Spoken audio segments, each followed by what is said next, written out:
Class 10 के students के लिए रचना के आधार पर वाक्य रूपांतरण टॉपिक काफ़ी इम्पॉर्टेंट है, क्योंकि इस टॉपिक से आपके लिए 4 प्रश्न होंगे। टोटल क्वेश्चन पेपर में 5 प्रश्न होंगे, जिनमें से 4 प्रश्नों को आपको करना होगा। ये टोटल आपके 4 मार्क्स के होंगे। तो ये टॉपिक काफ़ी ही इम्पॉर्टेंट है और इस वीडियो में हम लोग इस टॉपिक को कवर करेंगे। Welcome to study rankers. और इस वीडियो में हम लोग पढ़ने वाले हैं रचना के आधार पर वाक्य रूपांतरण। तो ये जानने से पहले हम लोग इसकी परिभाषा को समझ लेते हैं। पहला तो है कि वाक्य क्या होता है।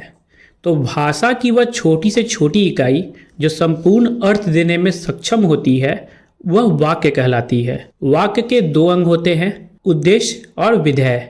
वाक्य में जिसके बारे में कहा जाए वह उद्देश्य कहलाता है। इसके अंतर्गत कर्ता तथा उसका विस्तार आते हैं।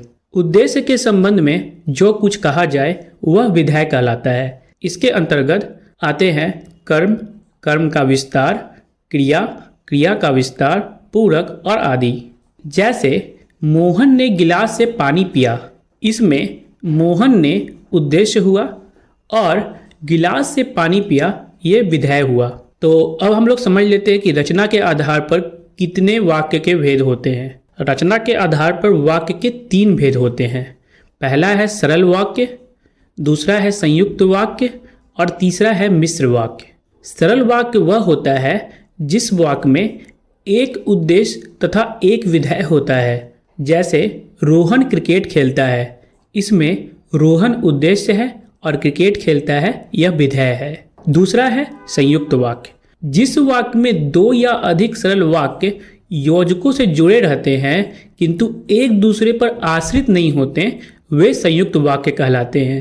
जैसे आकाश ने परिश्रम किया इसलिए उसने परीक्षा में प्रथम स्थान पाया। अब संयुक्त वाक्य को पहचानने का एक अच्छा तरीका है। ये और, या, तथा, किंतु, परंतु, इसलिए, ताकि, सौ आदि योजक सबसे जुड़े होते हैं। मिश्र वाक्य। मिश्र वाक्य में एक से अधिक उपवाक्य होते हैं।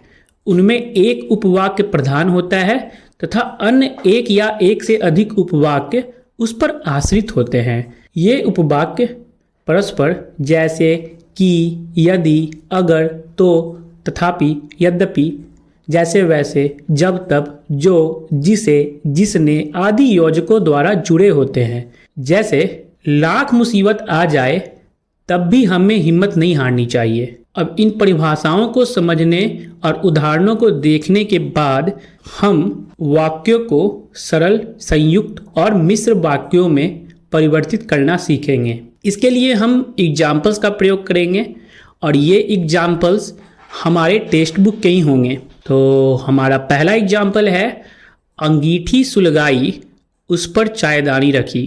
अब इसे हमें सरल, संयुक्त और मिश्र वाक्यों में परिवर्तित करना है। तो सरल वाक्य यहाँ पे होगा अंगीठी सुलगाकर उस पर चायदानी रखी। अब इसी का संयुक्त वाक्य का वर्जन है अंगीठी सुलगाई और उस पर चायदानी रखी।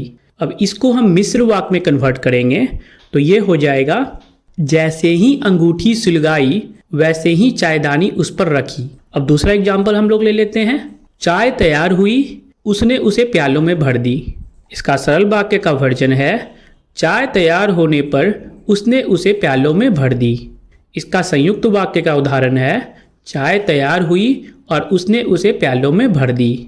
मिश्र वाक्य है जैसे ही चाय तैयार हुई वैसे ही उसने उसे प्यालों में भर दी। तीसरा एग्जाम्पल हमारा है बगल के कमरे में जाकर कुछ बर्तन ले आया, तौलिए से बर्तन साफ किए। इसका सरल वाक्य है बगल के कमरे में जाकर कुछ बर्तन लाकर तौलिए से साफ किए। अब इसको अगर हम संयुक्त वाक्य में कन्वर्ट करेंगे तो ये हो जाएगा बगल के कमरे में जाकर कुछ बर्तन लाया और तौलिए से उन्हें साफ किया।